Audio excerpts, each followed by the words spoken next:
Okay, guys, it's me, Amanda.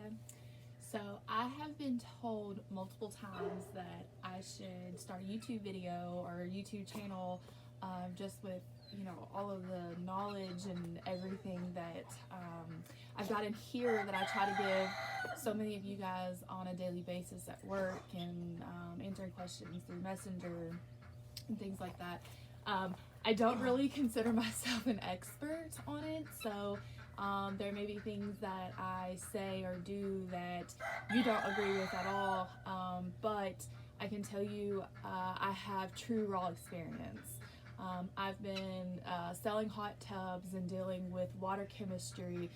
You can kind of see my tub behind me, which I'm going to open up here in just a minute. And then, I've got a pool right here. So real time, real raw life. You can hear my chickens in the background. I don't really have a farm, but we've got some animals and things like that. Groceries have gone up and eggs are so expensive. But we had chickens before COVID. But anyways, so I'm just going to have, kind of a video on each kind of topic or key point that I try to hit to give customers the best experience that they can have in their hot tub. And not only that, but really try to keep it low-key maintenance. Everybody's busy. Not everybody has time to have another baby that you have to take care of every day or anything like that. So I am one of the ones that I really try to get in it as much as I can, but I constantly stay so busy. It honestly, real time, I have not opened my hot tub in probably at least a week. So it's about time for me to open it up, see what the water looks like. We'll do a little test strip on it, and we'll see I'll try to get it as close as I can and see if I can't. And some of you guys may be colorblind. I've got customers that are colorblind. They do have digital readers for like pH and things like that on Amazon that you can find pretty cheap. I've got a few customers that use those also, and they've worked out just as fine. One big key thing on your hot tub is the longevity of it is based on chemicals. Chemicals will destroy your hot tub.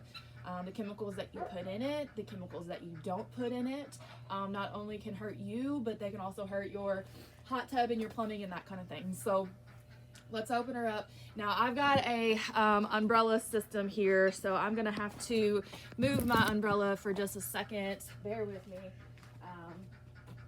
Unlock it all because we have had these god awful winds and I didn't want it all to blow away. So let's move it out of the way. Unlock the tub. So most hot tubs that we have, we sell, and actually I would say any hot tub should have a locking strap, locking cover. Most of them are going to be that way for insurance regulations, just to make sure that nobody can get in it if you're not home or anything like that. So let's open her up. Now I have you'll see me open it. I have a cover lifter on my hot tub, so I have an assist that helps you take the covers on or off. There will be a whole YouTube video on that. Also, there's multiple different kinds of lifters and things like that, so you'll see that when I open mine too.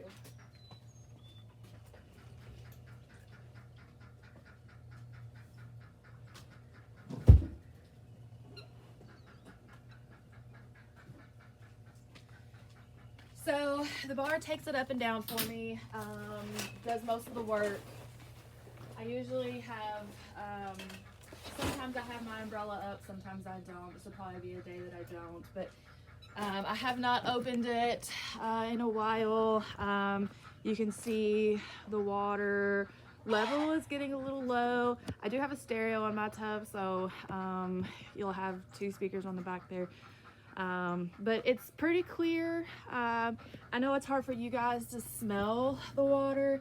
It does have a little bit of an odor just from where I haven't opened it. So most of the tubs that we sell, we're going to order with the ozone water purification system.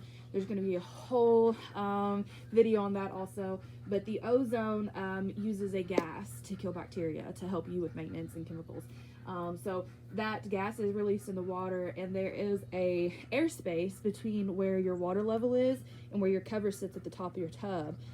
So when that ozone gas is just released outside of the water and you have the cover on it for so long, all those gases and everything just eat the bottom of your cover. So that's going to be in the whole series on ozone and everything. But with all that air cavity between the water level and your cover itself, all those ozone gases can build up kind of in that airspace, and then when you open the cover, all those gases are kind of released, and sometimes that's when you can get the odor out of your tub, especially if you haven't opened it in a week like me. So I'm gonna grab my test strips and let's see.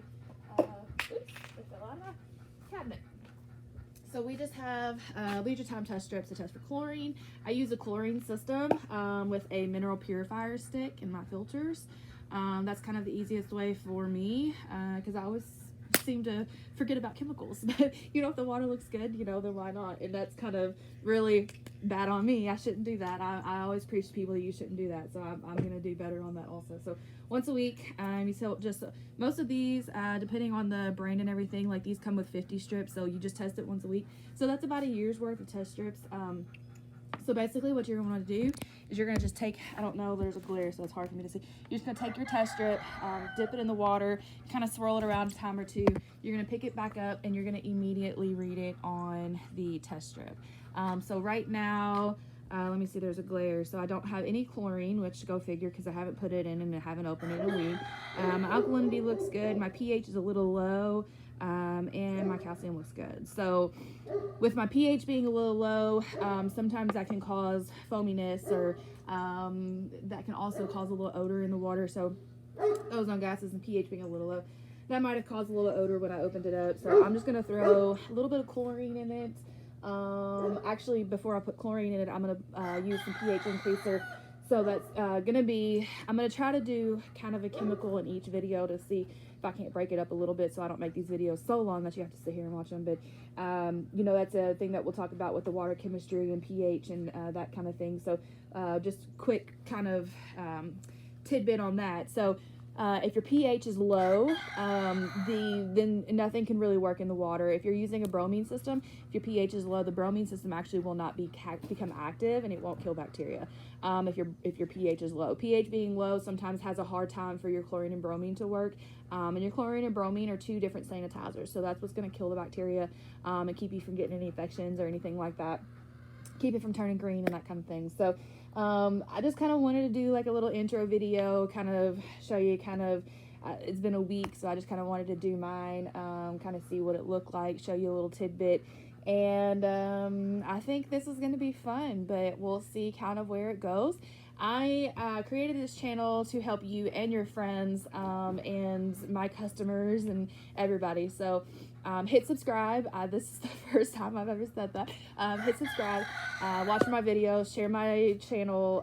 Let's see if we can't get the word out and help everybody with enjoy their best hot tub experience. Okay guys, I'll see you next time. Bye.